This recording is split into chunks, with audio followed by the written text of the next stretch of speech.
Hi everyone. ఈరోజు మేము టెంపుల్లో ప్రసాదం ఇస్తున్నాము. ఆంజనేయ స్వామికి సంబంధించి చిన్న పూజ ఉంది. నేను చక్కెర పొంగలి ప్రిపేర్ చేస్తున్నాను. ఇలా చక్కెర పొంగల్ చేయడం ఇదే ఫస్ట్ టైము. మామూలుగా అయితే అత్తయ్యాల సైడ్ చక్కెర పొంగలి వండుతారంట. మా సైడ్ అయితే చక్కెర పొంగలి లేదు, నైవేద్యం వండుతాము.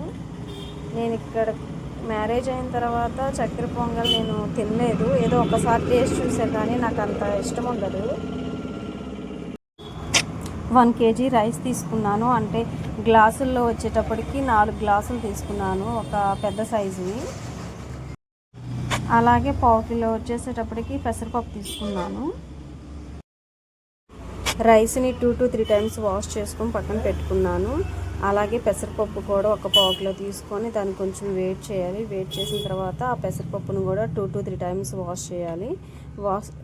వాష్ చేసుకున్న పెసరపప్పుని రైస్లో యాడ్ చేసేసి స్టవ్ ఆన్ చేసేసేయాలి. నెక్స్ట్ దానికి కావాల్సిన జీడిపప్పు, బాదం పప్పు, కిస్మిస్, కొబ్బరి ముక్కలు ఇలా రెడీ చేసి పెట్టుకోవాలి. పచ్చి కొబ్బరి అయినా వేసుకోవచ్చు, లేదా ఎండు కొబ్బరి అయినా వేసుకోవచ్చు.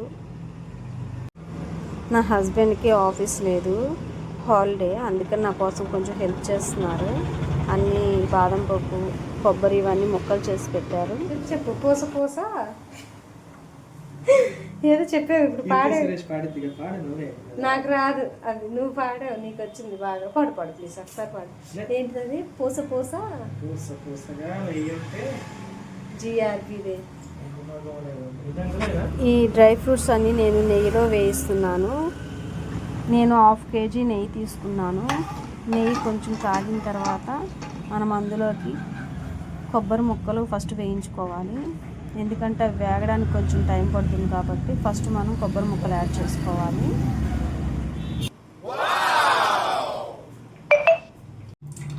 జాగ్రత్త. నా హస్బెండ్కి ఆఫీస్ లేదు కదా, తను హెల్ప్ చేయాలంటే చేస్తాడు కొన్నిసార్లు.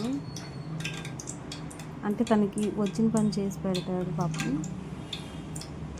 చాలా కష్టపడుతున్నావుగా, అసలు ఉంచట్లేదుగా కవర్లో. నెయ్యి యాడ్ చేసిన తర్వాత కొంచెం కొబ్బరి ముక్కలు యాడ్ చేయాలి. కొబ్బరి ముక్కలు యాడ్ చేసిన తర్వాత అవి కొంచెం వేగాలి. ఫస్ట్ వేగిన తర్వాత అంటే కలర్ చేంజ్ అయ్యింది కొబ్బరి ముక్కలు.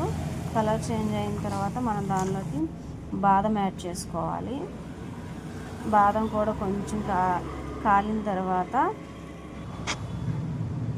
నెక్స్ట్ దీనిలో జీడిపప్పు యాడ్ చేసుకోవాలి. జీడిపప్పు యాడ్ చేసుకున్న తర్వాత అవి కూడా కొంచెం సేపు వేగిన తర్వాత కిస్మిస్లు యాడ్ చేసుకోవాలి. ఒక 30 seconds లేదా 20 seconds ఉంచేసి ఇంకా ఈ మొత్తాన్ని తర్వాత వేగిన తర్వాత అవి ఒక బౌల్లో తీసుకొని పెట్టుకోవాలి.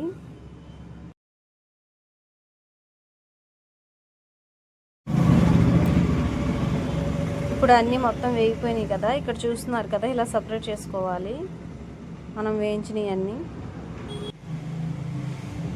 నెక్స్ట్ ఒకసారి రైస్ చెక్ చేసుకుందాం. రైస్ అనేది కొంచెం పలుకుగానే ఉండాలి, ఎందుకంటే మనం షుగర్ యాడ్ చేస్తాం కదా, అప్పుడు కొంచెం రైస్ అనేది కవర్ అయ్యిద్ది.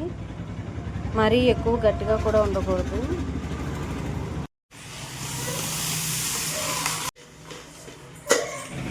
మనం కేజీ రైస్ తీసుకున్నాం కాబట్టి కేజీ షుగర్ తీసుకోవాలి.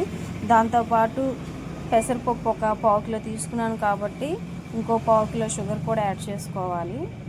నేను కొంచెం బెల్లం కూడా యాడ్ చేశాను, ఒక 2 ముక్కలు బెల్లం యాడ్ చేశాను. వేయకపోయినా పర్వాలేదు, వేసుకున్నా ఏం కాదు. పంచదార ఇలా పాకం వచ్చిన తర్వాత అంటే మొత్తం కంప్లీట్గా కరిగిన తర్వాత మనం రైస్ని యాడ్ చేసుకోవాలి.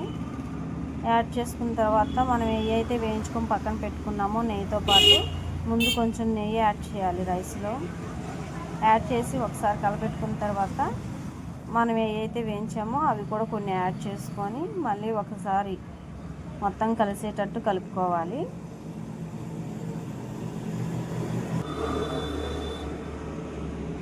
ఇంకా నెయ్యి సరిపోలేదు కాబట్టి కొంచెం యాడ్ చేస్తున్నాను. యాడ్ చేసిన తర్వాత మళ్ళీ ఒకసారి కలుపుకోవాలి. లాస్ట్లో కొంచెం ఇలాచీ వేసుకుంటే బాగుంటుంది టేస్ట్. ఇంకా ప్రసాదం కంప్లీట్ అయిపోయింది. టెంపుల్కి వెళ్ళి ప్రసాదాన్ని దేవుడికి నైవేద్యంగా సమర్పించేసాము. దేవుడు పూజ అయిపోయిన తర్వాత అందరికీ ప్రసాదం పెడతారు కదా. తిన్న వాళ్ళు బాగుంది, ఎక్కడ ఆర్డర్ ఇచ్చారని అడిగారు. ఆర్డర్ ఇవ్వలేదు, ఇద్దామని వెళ్తే అక్కడ సండే చేయమన్నారు. సరే అని చెప్పి ఇంకో చోటుకి వెళ్తే అక్కడ అసలు చేయమన్నారు. సరే ఇంకా నేనే చేయాలి అని అనుకున్నాను. ఫస్ట్ టైం ట్రై చేశాను, చాలా బాగా కుదిరింది, బాగుందని. ఫస్ట్ టైం చేస్తున్నా కదా, అసలు ఎలా వస్తుందా అనుకున్నాను. సూపర్ వచ్చింది. ఈ వీడియో మీకు యూస్ఫుల్ అయితే, మీకు నచ్చితే లైక్ అండ్ షేర్, సబ్స్క్రైబ్ చేసుకోండి friends. Thank you so much.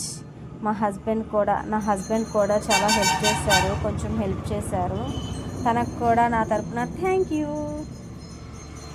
Bye bye.